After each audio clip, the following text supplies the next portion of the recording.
Vietnam is different. So merchandising is different, route to market is different, the packaging design needs to be very different. Brands need to come here and recognize that it ain't the same as back home. We do a lot of pricing. Pricing is very interesting. People say in Vietnam, oh, our market's very price sensitive.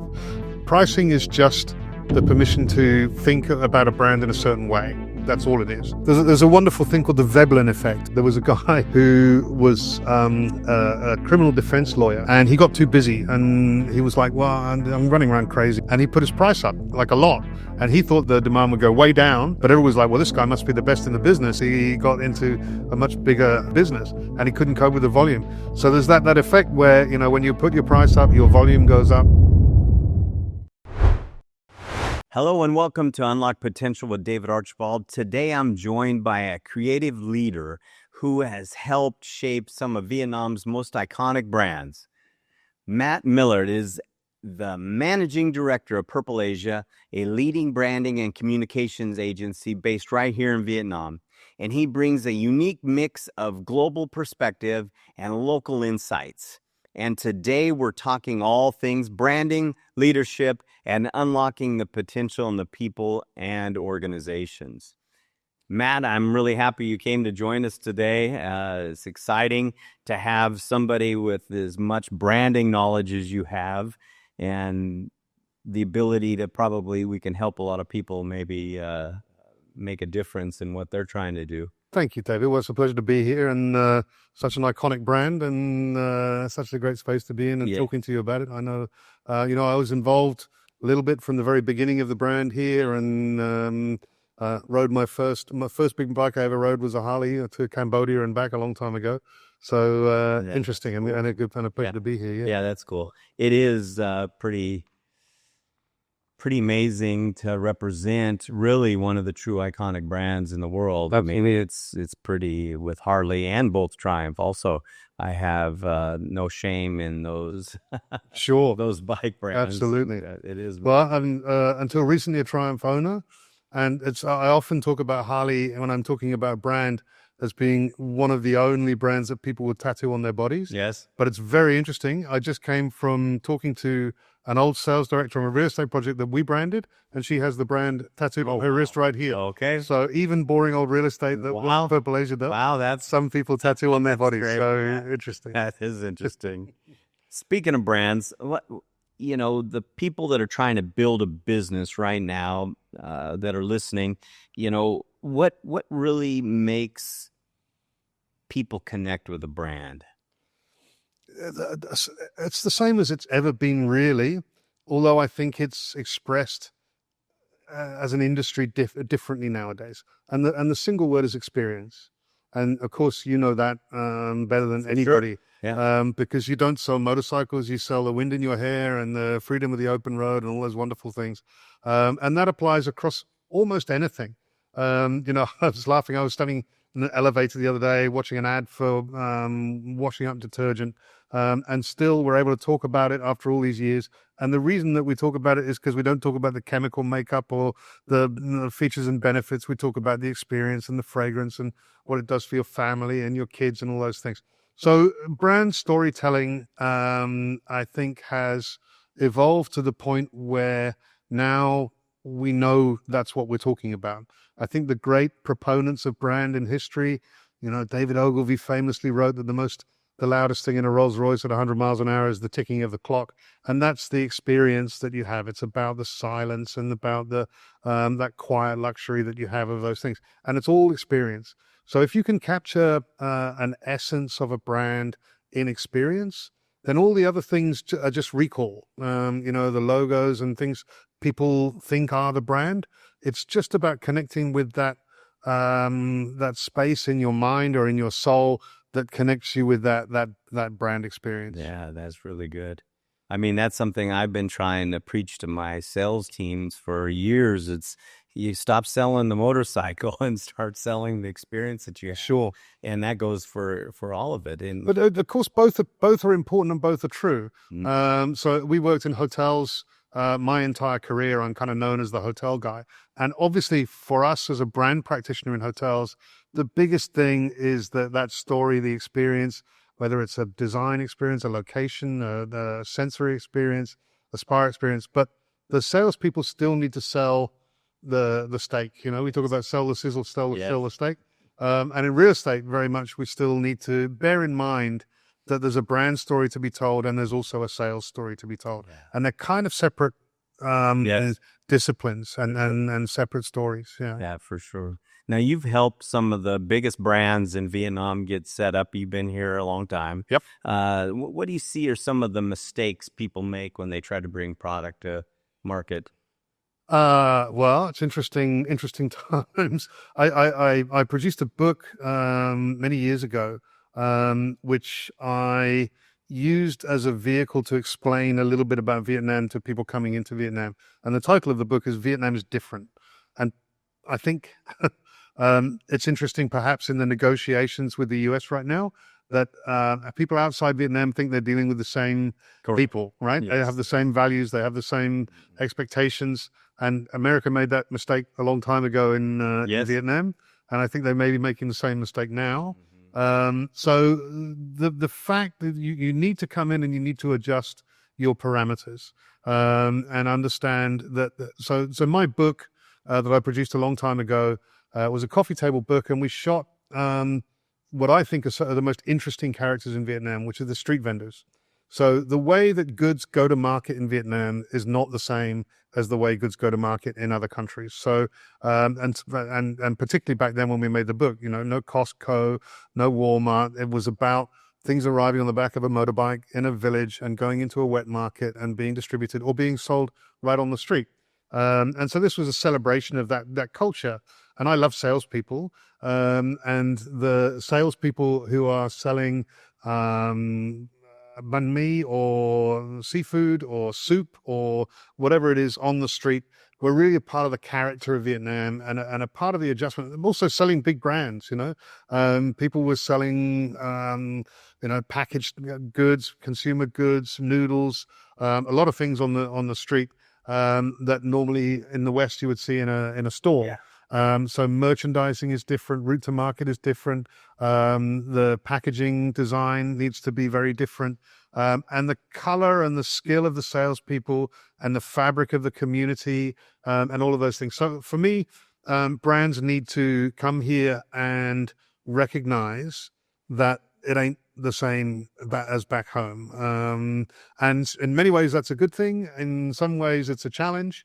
But it's brand is still brand. And you still do what you do, with, the same, base logic. It's just how you express that and how you build your brand, I think, which is the key. Yeah, for sure. And I'm sure, again, you learned that lesson. Oh, yeah. Well, dealership is not dealership the same way. I tell a story about when I very first got here, and I may have been here a week, and I was going to have a meeting. And so I saw a well-known donut shop. Yep. And I pulled in there, and I walked in, and I'm looking for what I would think is donuts, and this has seafood on it. This one has pork floss, and I was like, man, this is wild. So I finally found something that I thought I liked, put it in a box. I bring it to work. I slap it down on the table. Hey, there's some donuts here, and not one person touched those. Right. And then, sure enough, maybe 5 months later, that they were done here, packed up, and done. Yep. It is different here, and you can't force it. And even when you try, I mean, I see McDonald's, they're surviving, but you go there, that menu is Vietnamese menu, chicken and rice. And again, I think, that brand expected to have a McDonald's on every single street by now. They've been here for close to 15 years, I think. We all used to have a T-shirt that said, I got to Vietnam before McDonald's. The old guys like me. And I think there's a McDonald's opening in Hoi An I saw, or Da Nang maybe. But the progress has been so slow for all of those big fast food brands. Starbucks is making it now, getting there. But also the coffee culture and realizing what you're competing against and what coffee means to Vietnamese people, what fast food means to Vietnamese people is a totally different thing. And it takes some time to build that market knowledge first and then go to market with your product. And in some cases, you never quite get there. Many fast food companies have experimented with that to their loss. For sure. And realize you try and sell, you know, a $9 burger where you can get a $1 pho, and it doesn't work. I experience it in the clothing side of our business. You know, a pair of jeans here is $8, and you know I'm selling $250 jeans. That's right. It just doesn't work always. Yeah. For sure. Sounds like you probably need to make that book again. You need an update. There's maybe time. Yeah. In fact, you know, Richard Burridge in Simigo. Yeah. So he was one of the ones who bought my book the first time around. He used it. He always gives a book away at TED every year, and he used it as the giveaway. And he just asked me to do an update, and I didn't have the resources to do the update. But he got Fred Wissing, the photographer, to go back and shoot what was 20 years ago and what's today. And that book that he did, it's a wonderful book, very interesting. Yeah. And so that 20 years ago, that was the context that we were talking about back then. Vietnam is different, and this is how you go to market, and this is, you know, the dynamics of the market. So Richard very much had the mass market, you know, the research, the data side of it. And for me, it was about the culture and the personality of the branding here and those things, which I had that's really good. So yeah, Richard's done that update for me. Okay. His book is great. Yeah, that is good. Yeah, no, I've checked that book out too. Now, how do you stand out in your market without dropping the price? Because I mean, you know, when things get slow, you know, you got to get cash flow going, and now next thing you know, that slippery slope starts and you start dropping the price. Absolutely. What are the tools you can do to stop from just discounting to get things going? Absolutely. You've got to do the scary stuff, which is be brave about your pricing, I think is one thing. And again, that whole Vietnam is different. I remember some years ago, we did a hotel brand for an entrepreneur, and he had several businesses, and one of his businesses was paint. So we did a hotel, and we did a beautiful hotel, and he did a great job with the guest experience and all those things. And he really understood what it was that we were trying to achieve. And he said, you should go talk to my paint guys. And we talked to them about paint, and they said, well, paint is just paint. You know, the only way that we sell paint is we pay more under-table commission to this guy than that guy, and that's how we sell more paint. And then the other guys drop their price, and it's a race to the bottom, right? And so I think all price dropping is exactly that, is a race to the bottom. And Vietnam is a great danger for people doing that. And I think I'm often asked to talk about the nation brand of Vietnam, particularly the result of talking about tourism. But the race to the bottom is a very dangerous race. And so price dropping, cutting margin, all of that stuff is really the last thing you want to do. And so I think you have to take a deep breath and look at how you can add value in any way that you can. And even with paint, you know, I had the discussion with the guys. Look at Dulux, look at Nippon Paint, look at what they talk about, look at how they tell stories, look at how they bring their brands to life. Look at luxury paint. What a thing. Farrow and Ball is a luxury paint brand in the UK. Like, how can you have a luxury paint brand? It's crazy. But they're able to do that. So we always look for that territory that you can own, authenticity that you can own, something that nobody else can ever claim. And again, you know that with Harley Davidson, you have freedom is your territory, and nobody else can go there. Yeah. And the great automotive brands in the world, you know, BMW is driving experience, Mercedes is luxury, Volvo is safety. You take your ownership of your territory and you fight for that above all else. And in many cases, you put your price up. If you really know what you're doing and the market's really tough, then you say, okay, we'll accept some volume reduction, but we'll go for a higher price point, and we'll try and build some more margin in. And really, that's, I guess, for my business, that's where we live with luxury brands. Most of what we do are lifestyle brands and luxury brands. And so fortunately, we don't usually have to get involved in that price cutting exercise. And if you do, it has to be tactical. You know, you have to know exactly what point you stop that and you go back in the other direction. So we do a lot of pricing is very interesting. Pricing is permission. It's not, people say in Vietnam, and they say to me very often, oh, our market's very price sensitive. Pricing is just the permission to think about a brand in a certain way. That's all it is. So we have a dairy brand that we work with in the north that's deep in the pyramid. It's a countryside brand. It's just for kids, and their price point is low. But they manage and they benchmark very carefully, and we help them to do that. And we help them to adjust their pricing to be appropriate for their brand, and then always trying to push for a little premium to be, because that's the territory you can defend. If you're worth a little more, then that's worth talking about. It's worth creating a story about. And so I think price is actually, it's an interesting tool to use, but it's only one tool in your arsenal. Sure. I remember not that long ago, I saw you speak, and you were saying that maybe a brand you were consulting with and said, well, if you want to sell more, you better raise your price. Yeah, because absolutely. Because the perception is you're cheap and nobody wants cheap, right? There's a wonderful thing called the Veblen effect. And it was written about a long time ago. And there's interesting stories about it. There was a guy who was a criminal defense lawyer. And he was an expert witness for defense teams. And he got too busy, and he was like, well, I'm running around crazy. I'm not spending enough time with my family. And he put his price up, like a lot. And he thought that the demand would go way down, but everyone was like, well, this guy must be the best in the business. So he was getting lots more. He hired more lawyers. He expanded his office. He got into a much bigger business, and he couldn't cope with the volume. So there's that effect where, when you put your price up, your volume goes up. And that's the dream, I guess. Yeah. I wrote an article for the C magazine a while ago called The 7 Ps of Luxury Branding. And pricing is one of those P's, and it's very important. But it's that permission to buy a luxury item. So it's very interesting at the moment with the trade things that's going on. These guys in China are putting up TikToks saying, we'll sell you the bag without the logo on it, and we'll sell it for $400 instead of $35,000.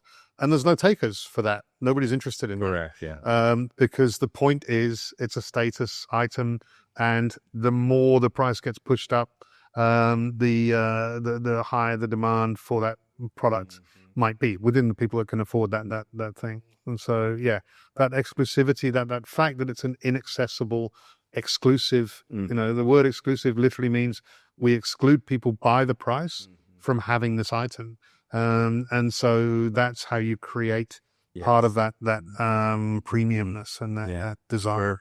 Now, if you're trying to reposition or repurpose the brand that you have right now, what are some of the things that you should consider before doing that? Yeah, repositioning is very interesting. The first thing you need to do is consider the motivations for that. What's leading you to do that? Change in the market, change in the structure of the company, different dynamics going on. There's a lot of things, luggage that you might have. You may have had a problem with the PR of the brand or something. So the repositioning, first of all, you need to really closely or be very much aware of why you're going down that road.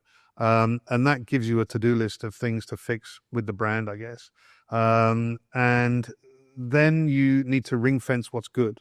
So when we work with repositioning or relaunching of brands, we know there's equity there, and people are often, if you ever watch Gordon Ramsay's Kitchen Nightmares, the guys that own a restaurant, they say, oh, but people love our restaurant, they love our pizza, whatever.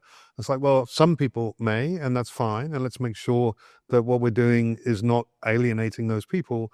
But outside of that, there's all these people who are going to love the new thing that you're doing. So let's refocus and do that. So having those two elements, I think, knowing why you're taking that journey, what the journey entails, the from and the to that you want to do, and the bridge that goes between, and very clearly what success looks like. That's something that we always try and identify when we're discussing a branding project with any client. Is okay, we understand we've got a job to do, and there's marketing and there's channels and there's advertising, but what does success really look like for you? Is it a higher price point? Is it a quieter life? Is it more brand awareness? There's ways to expand your brand. Is it geographical? Is it luxury? Is it price point? There's lots of areas where you can explore to go down for that rebranding and that repositioning. So if you know why you're doing it, you know what you need to do, you know who you want to talk to, and you know what success looks like, then you have a roadmap That's to great. reposition the brand, I guess. So Bud Light and Jaguar didn't do that, basically. Well, yeah, interesting, right? I see Jaguar is trying to unwind that. Yeah, well, they just fired the agency that did But, that. So I mean, explain why you think they would do that. I honestly, I'm a little bit at a loss to know that. Yeah. And it's divided the industry. You know, people love bold. You know, our tagline at PurpleAsia is we build brave, brilliant brands. We want to push bravery. We want people to do things that stop people in their tracks and make them think outside the box. But again, remember I said this branding is sales and branding. They didn't show the product. You know, they made these ads without showing the product. In the automotive industry, again, if you've got a mark with the most beautiful, wonderful legacy and provenance, like Jaguar, and you throw all that away. So my 7 Ps, if I can remember them correctly, 2 of them are provenance. So you can't create provenance. There's nobody can open up next door to you and say, we just made a new Harley Davidson. Yeah. Because there's years and years and years of history and understanding and emotion invested in that. And the same with the leaping Jaguar on the front of the hood of a Jag. And, you know, Jag, things like that, calling a Jag, that's a value that people have. That's a vernacular people have. So you throw all that out the window and you're in pretty scary territory, and you've got to ask yourself why. And then, I think just functionally, they created a whole new thing where they just didn't show the product. Yeah. And people are like, well, okay, what do I buy? Yeah, exactly. And they still have no product to this day. Yeah. So, I mean, clearly that one was a real... I was just like, okay, I'm not getting where you're going with this one, you know? Yeah. Yeah, and the throw away the bonnet leaper, and that's like... the bar and shield. Absolutely. So I was talking about it with somebody just the other day, and they said, you know, what I would do today, I would relaunch the E-Type as an electric car, just exactly as the E-Type is. I would say, sorry guys, we've made a mistake. Let's go back to where our heritage is and where our tradition lies, and those beautiful lines, and really say that you know, our provenance is important to us. So, you know, your customer feels betrayed sometimes by a brand, and that's pretty bad. It takes a long time to come back from. You go from having all these people that are trying to help you sell stuff, and then they automatically go against everything. Yeah. So the Gap, when they rebranded, they had that issue. Famously, Tropicana did that with a orange juice rebrand that they had. So even the packaging design, like simple things that people, well, us clever marketing guys think we're doing a great thing. And sometimes the best thing to do is leave it alone or build on what you already have, and keep that provenance. Like you guys, you just don't, the dash in the middle of Harley Davidson, worth billions, right? It's just, you don't mess with that stuff. Don't forget the hyphen. That's right. Yeah. When I first was, I guess it would have been the second store we were opening in U.S.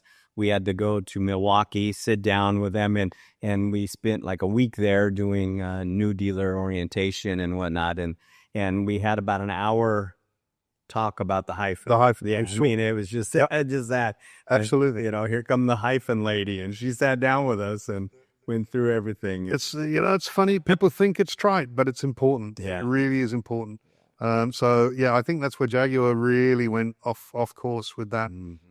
All those years of why people do motor racing, you know, years of standing on podiums with a laurel sheath around, with a Jaguar winning the races and things. You invest hundreds of millions of dollars in all that stuff, and they put up some guys in pink and yellow shirts. Yeah. They look like the Wiggles, and nobody knows what's going on. It was so weird. It was crazy. What role does clarity play in building a strong brand? Yeah, that's a great question. We're working right now on a really interesting one of the ways my business is moving is we're doing globally a lot more food and beverage consulting. So we're creating bars and restaurants and things from scratch. And we're working with a very high-end global luxury brand on a London property right now. And we're at the stage where we've been through lots of rounds of feedback, and I'm just now seeing what we've got and where we've been on. And I'm like, what is this now? You know, where's the clarity? So I'm trying to just pull it right back and go, you know, we're where London goes for lunch, and that's where we need to be, and clarity is really important.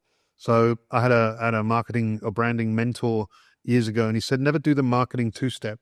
You have to be able to explain in one word or one phrase what your brand is. And so clarity is absolutely key.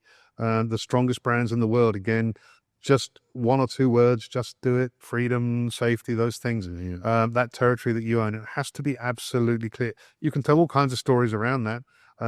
But we work, when we work with brand frameworks, we work on a brand essence. And I call it the three things we talk about every time we talk about our brand.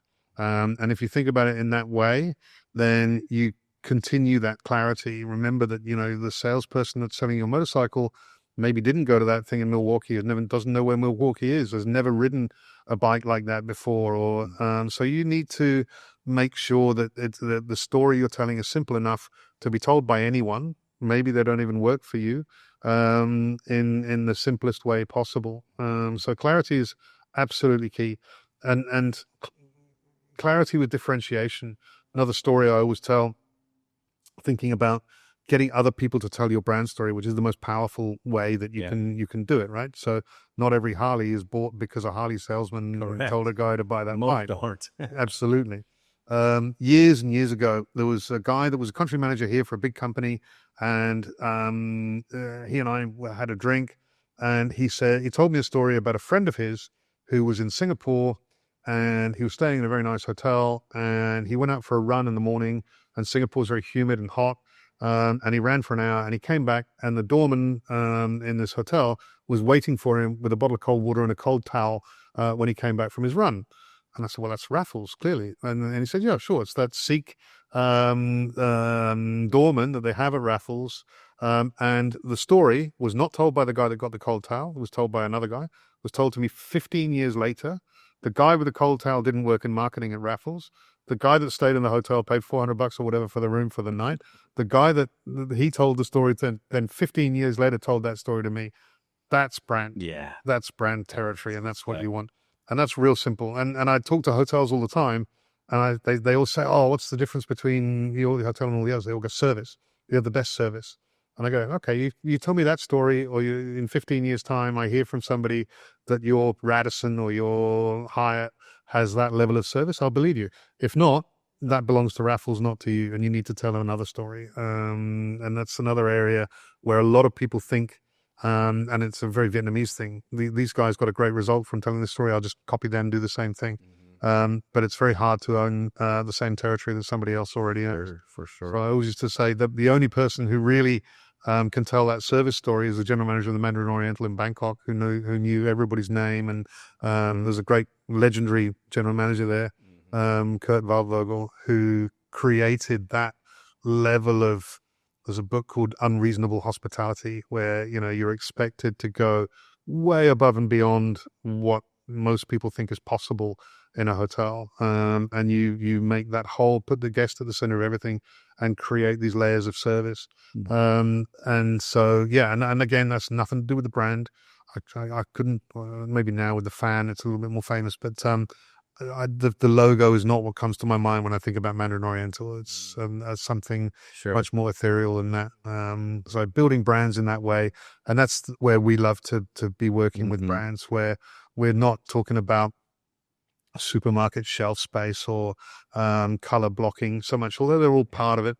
But we love to be in the stories business. And that's where we're stronger. When you're meeting with a client and you start to talk about branding and they think it's just colors and logos, how do you change that mindset? Sometimes we can't. We don't always get over that line. Sometimes people really do think it's just that. I guess for me, the best thing is nearly 30 years of portfolio of success stories that we've been able to tell. So we work a lot in real estate. And if we do that well, the difference is many hundreds of millions of dollars of margin in a real estate project. So there are some which are famous. Where we're sitting right now, the developer here famously doesn't like outside consultants. And so I can see the Sala brand from here and the naming of the brand and things like that. I think we could have made him a few $100 million more if we'd really been able to get hold of that brand and tell that brand story better. Yeah. So yeah, sometimes we can't. There's so much evidence in the world of how great branding works. I got asked again yesterday with a potential client who called us, and he said, the last question I ask you is a really unusual question. I bet you don't get asked it. In fact, I get asked it all the time. They're like, what's my guarantee of return on investment? You're going to make this brand. I don't know what it's going to look like. You don't know what it's going to look like. How can you guarantee that we're going to make money? And of course, the answer is, unless you give me control of your sales team and your guest experience and your chef and everybody else, I can't make that guarantee. But I can show you, not hundreds of thousands, but sort of 5% of the market who really invest in that, who really get it, who organize themselves around a brand, who achieve exponential success. So not every brand that we've ever created still exists. A lot of companies have rebranded out of brands that we created, and that always makes me feel a bit kind of, okay, maybe. Your direction. Yeah. There's a brand that we did, one of the brands that I hold closest to my heart is a hotel in Hanoi that we made for a state company in Vietnam. And we created this wild, crazy logo. And the whole theme was around the Belle Epoque in Paris, the opera and the Moulin Rouge and things like that. And the main logo that we've done for the hotel has been there for nearly 20 years. And every time I see it, I'm so proud of it. And somebody somewhere has made the decision to go backwards and make this really dull, really obvious, really sort of telegraphed logo. And the logo is not the be all and end all, but it represents something.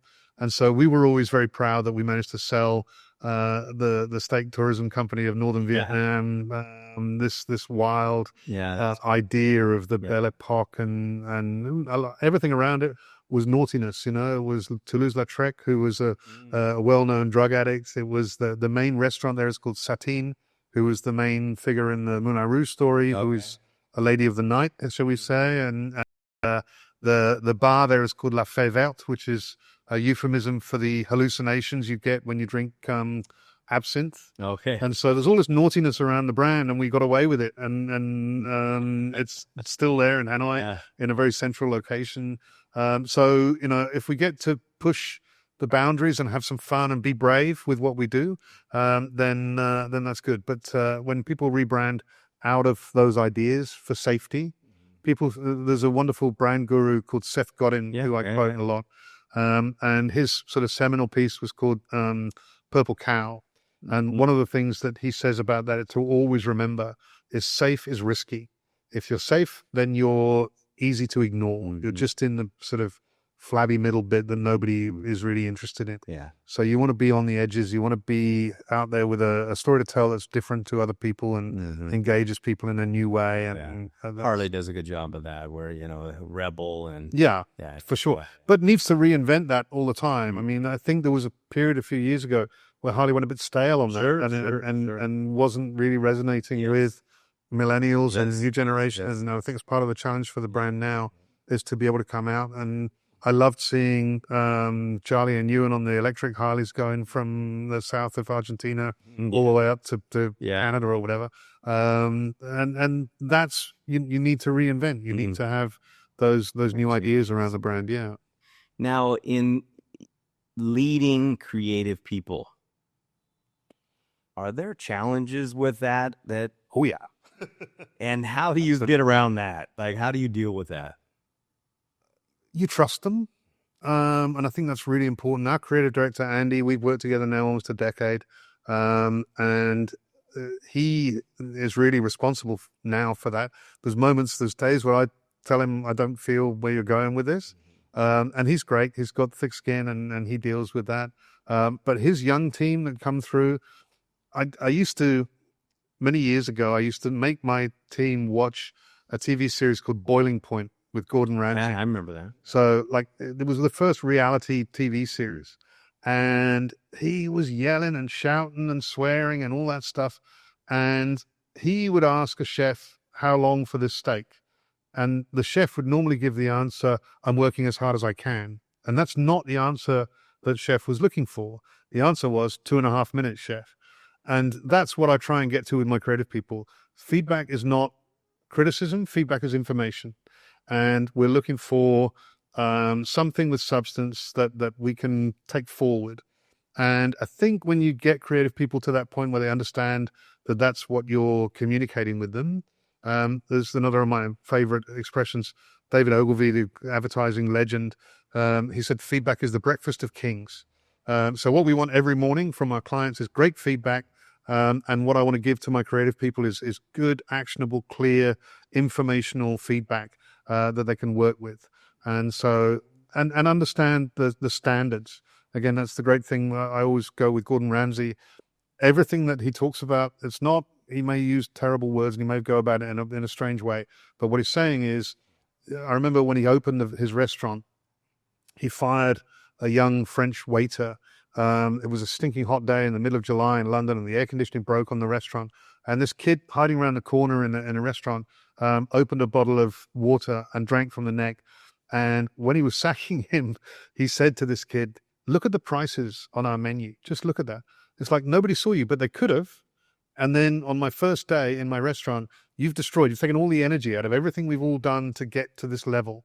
And so I hope that my creative people feel that we work at a level, we work at a standard that is unique, and what makes us special in the market. And it's not easy. And heat comes from friction.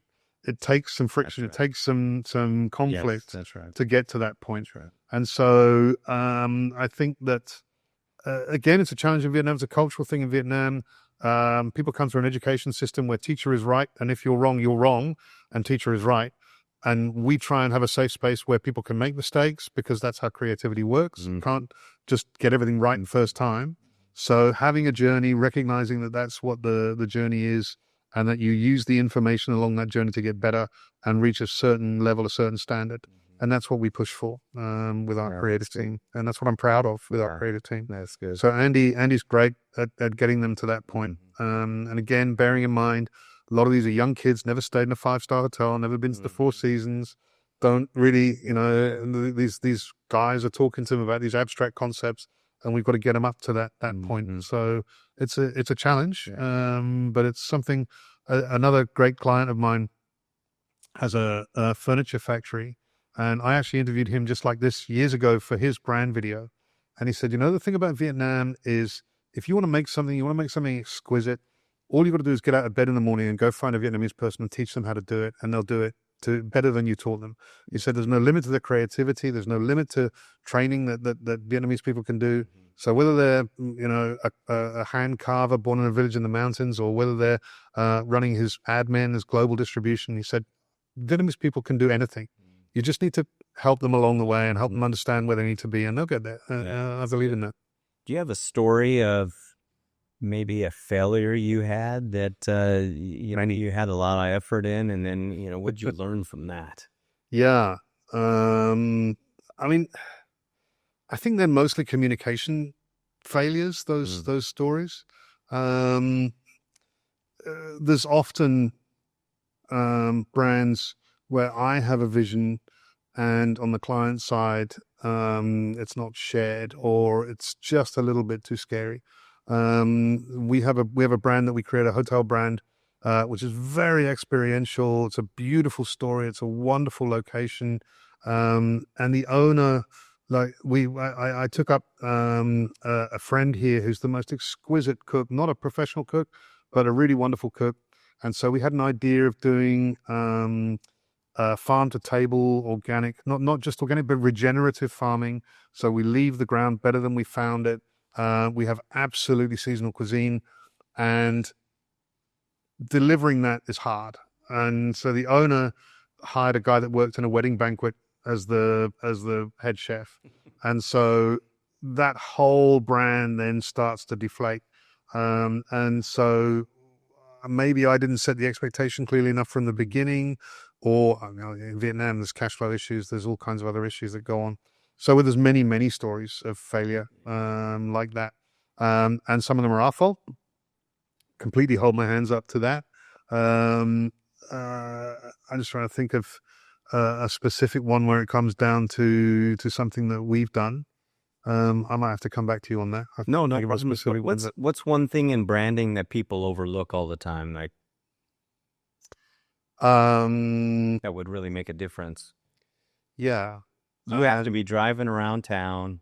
You look up at logos, or you look at this. Man, if they only did that, it would change all the everything. time, all the time. What's a good example of that? Yeah, and again, some succeed in spite of that. There's some logos where we've pitched the work and didn't win the job, and I see the end result and I go, yeah, really.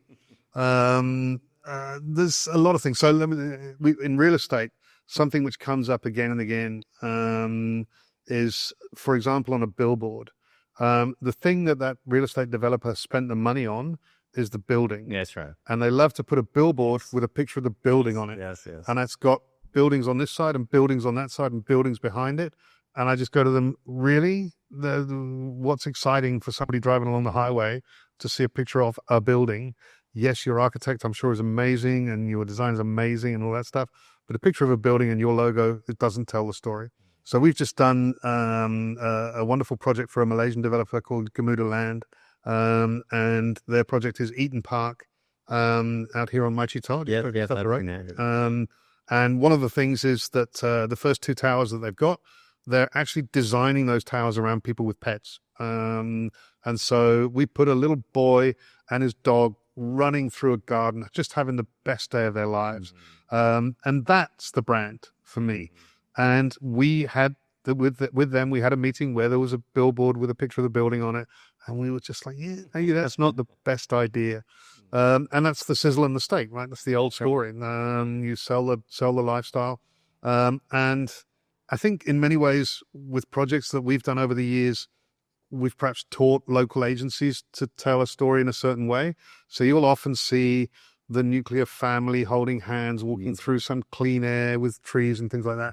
So it's selling the same old tired story over and over again is a mistake as well. You always need to find something new. There's always something new to say about something, and it can be something small. I said to the developer, and if you spend any time with me, you'll know I'm obsessed with my golden retriever, Indy. She's the queen of the house in our lives. We chose where we live because of Indy the dog, and people.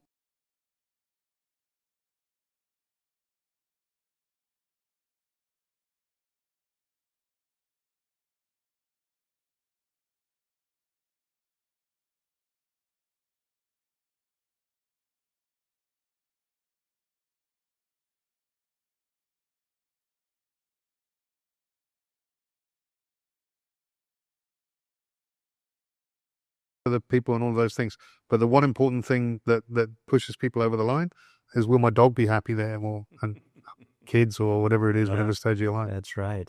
What does the future of branding look like? I mean, this week when we filmed this, Google just came out with this AI that makes these videos and movies, it looks effortlessly, but I'm sure it's still a lot of work. But how do you see that changing? I mean, in your industry? Yeah, it's I think it's like a night and day almost. Yeah, and I think it's fascinating. Google, the AI has read every single book ever written in the history of mankind, and so as a source of information, it's extraordinary. Somebody asked me if I use AI the other day. I'm like, I don't get out of bed without using AI. But AI never had a granddad who used to say a certain thing in a certain way. And almost every brand story that I tell on behalf of a client connects to something that I've felt personally over the years, or I know somebody else has felt deeply over the years. And tapping into that human element is what branding is. And so I think AI is an amazing tool for information and even inspiration. We find it incredibly useful for ideation and building on creative ideas and exploring different areas, but always from a seed of inspirational creativity or strategy or an idea that comes from us as human beings. So I remember when ChatGPT first came out, I got all my staff into my meeting room and I wrote a prompt and I said, write me a proposal for a marketing plan for a dairy brand. And it wrote me a very nice proposal. And I said, everybody can do that now. Today, as of today, everybody can do that. So everything we do sits above that now. And first thing we must do is write that prompt better.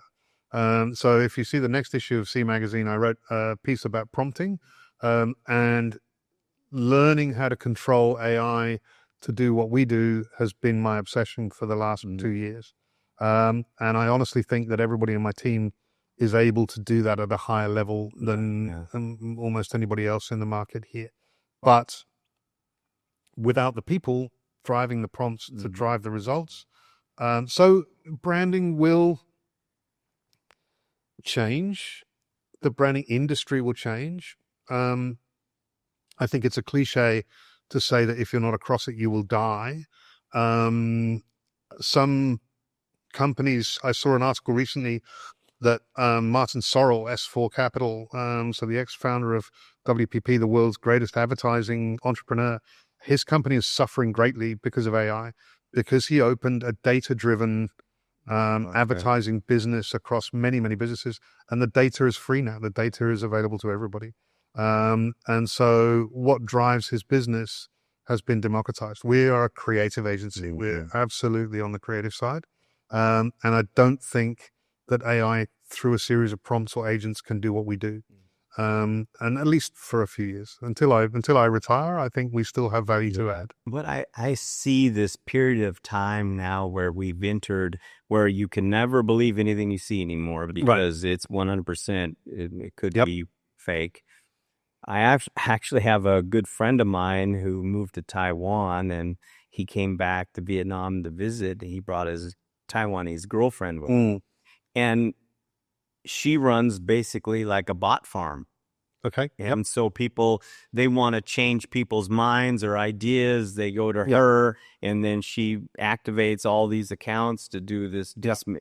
And she basically said to me too, like, you do not believe a single thing you see on there, because literally we're doing all this stuff. Absolutely. And so my question for you is how do you see human nature eventually kind of push all that down and look for something that's human intelligence or something of that nature? It's interesting, isn't it? I think that AI can be used to create lies, but it can also be used to create truth. And so what we're harnessing and what we're using it for is to tell authentic stories, to help us to build and layer and explore authentic stories. And I think if you always connect to something authentic, for us in our business, at least we know that's what we're doing. There are definitely other businesses out there, which is why the scam industry is so blowing up so enormously, because it's so believable and it seems so authentic. And I agree with you. I think eventually human nature will push back against that and will look for truth, demonstrable human truth, which is great for our industry. If we can really stay the course and we can tell those true stories. AI can't ride a Harley and feel like you feel when you ride a Harley. Everything's in second person. Absolutely. AI. Absolutely. Right, yeah. So you sit somebody on a Harley for the first time and you hear that noise and you feel the power and the vibration and that whole combination of things that makes up what a Harley is. There's no AI that can do that, and will never be able to. Yeah, that's right. What's a leadership lesson that you learned the hard way that helps you build stronger teams? Oh my goodness, that's a very interesting question. I mean, I really am still struggling with that right now, with new teams and the new Gen Z. And for us,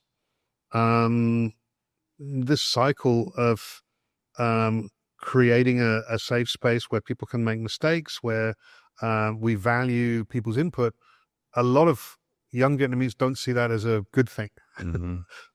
So I think for me, it's stay the course, be true. Culture definitely trumps strategy 100% of the time. So we've had a big turnover of staff. Maybe our entire staff in 2 years has turned over once or twice.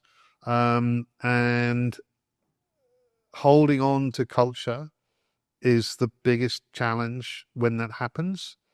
but I think it's the one thing you have to invest everything in. You know, I talked to Richard a long time ago, and I was helping Richard. I was working in his company, and he said to me one day, and I said, we're doing all this thought leadership stuff, and we're putting stuff out, podcasts and all this content. Do you read any of it? And I said, no, I don't read it. I've got no time to do all that stuff. And so there's a point when everybody's talking to nobody. And if you look at LinkedIn right now, I think it's a garbage fire. I like it. You know, I use AI to help formulate some stuff on there, but I see the people using it in the comments and stuff too. Yeah. It's like, I mean, okay, so my robot's going to talk to your robot, I guess, and yeah, it's going to be just, you know, oh, please buy some advertising from me, or you know, use our parts or whatever. So there's so much noise around leadership. For me, I'm lucky. It's a family business. I've been at the head of the business best part of 30 years, and people who know me know what we stand for. It's interesting. We're out there bidding for a project at the moment. We're talking to a lot of people in the real estate business about hiring some of them, and they're like, "Oh, you're famous." I'm like, "I'm not famous." It's crazy, but people know my values. People know our standards. People know our culture. People know that when they come to us for a luxury real estate project, there's probably billions of dollars at stake. That there is a trust in what we do, and for me, that's priceless. Yeah. It's difficult as a businessman, because it means that if that genuine is about Matt Millard, then my business is not worth very much, because I can never retire from it. That's right. But I do try and really reinforce that culture through the whole of our business, is that when people come to us, they don't get inauthenticity. They don't get the cheapest solution because it's what will sell. We really stay the course. We do what we believe in. We believe in what we do. And that culture, I think for me, leadership comes from that. Yeah. And there's hard lessons to learn. Yeah. It's very interesting. We've had, I used to have zero churn in my business. I had my core staff for maybe 15 years and nobody left. Wow. And it was a different thing. 25 years ago, we came in, we gave good people good jobs, we paid them well, and they were super loyal. Maybe over 15 years, maybe some of them stayed in their seats a little bit too long to stay contemporary with what's going on in the business. Now it's very different. There's plenty of jobs in the marketing industry out there. Young kids think that 7 jobs in 3 years is experience. Yes. And we battle that. But what often happens is that people leave my business and they say, oh, there isn't the structure that I would get if I worked for a big agency. I want to learn that thing. 6 months later, they're back on the phone saying, is my seat still there? Because I want to come back. And that's what feels like a good thing. Maybe that's not a day-to-day leadership lesson that people can take to the bank, but for me, it's culture. It's really about embedding that. What if I had a small business and I wanted to improve my brand, perception in the market, what's something simple I can do to do that without paying money? It's interesting. People think that you have to look at the channels. People talk to us a lot, should I be on TikTok or should I be on boosting Facebook posts? Is that what's going to get me there?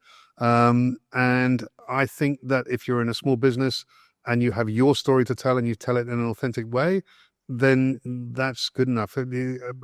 What's a great business? Ticket, motorbikes, right? Yes, yeah. The way that John tells his stories, he's not a marketing guy. You can tell that by talking to him or looking at him.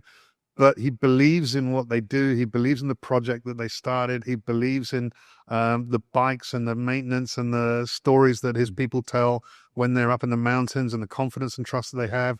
And I think, as a small business, you do that. You connect to that authenticity. You believe in your story. You tell your story however you can tell it. You don't have to be the greatest marketing guru or employ a guy like me. I think you can go out there and do your thing and pick your niche. He's got a lovely niche of these north to south travelers. I don't think that's the niche he thought he was going to be in when he started his business. But there's the health and safety of all those kids traveling through Vietnam on crappy old Honda Winds and stuff versus what he does. He recommends a safe route. He recommends good. It's not just renting the bike for 2 weeks. He guides people through. He sells them a decent helmet. Yeah. Makes sure they're as safe as they can be. Yeah. And yeah, so there's things like that. That's right. Believe in those basics of your culture and tell that story. Okay. And I think any company, any brand can do that. That's good stuff. What's your favorite ride in Vietnam? Motorcycle? Ooh, that's interesting. I've been through a lot of bikes. So my first ever ride, and I think I tease you about this a few times, was on a Harley, and I hated it. Just because of the riding style. So Lawson Dixon, who was the first general manager of Harley here, he arranged the A2 license. He decided I was going to be an influencer or whatever, and he put me on a bike. And we rode to Sihanoukville in one day, and we turned around and we rode back the next day. And we rode 2x2 with a police escort with a light in front. Oh, yeah. And we all rode behind each other, and it was kind of like, really? This is what we're doing? The good old days. So it didn't feel like that open road freedom to me. So the Harley thing, and I totally get Harleys and why people love them. Since then, I've ridden everything. You know, one of the best rides I've ever done was on a Honda Master 150 that we hired in Nha Trang up to the Central Highlands with a mate of mine. It was wonderful. The bikes that I've owned here, I had a CB500X, which I think is the perfect bike for Vietnam.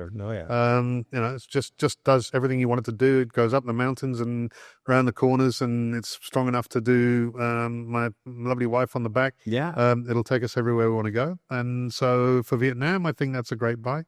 I love to have toys in the garage, so I built myself a crazy thing. An old friend of mine had a Honda 250. Was it may have been a Master?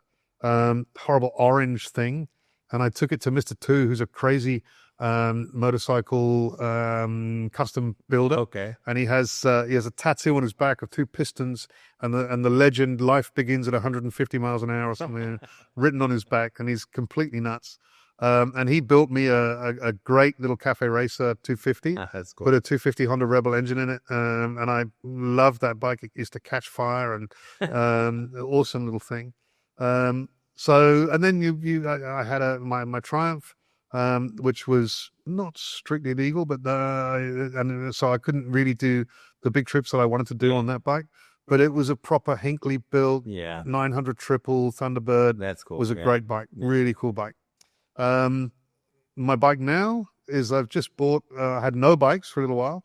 I had to sell all the bikes to buy my house. Wife told me that house was more important than bikes.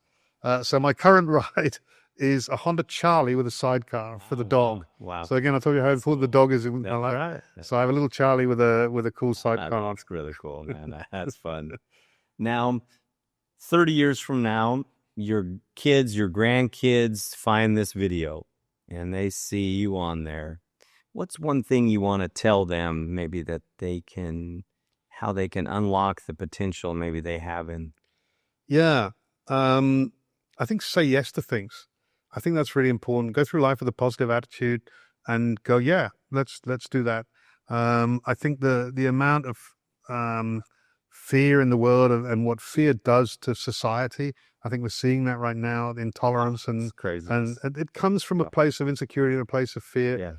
I've always traveled the world. I have twin girls, and I hope I always taught them, you know what, just treat an airplane like a bus. Just go get on it and go somewhere and see something new.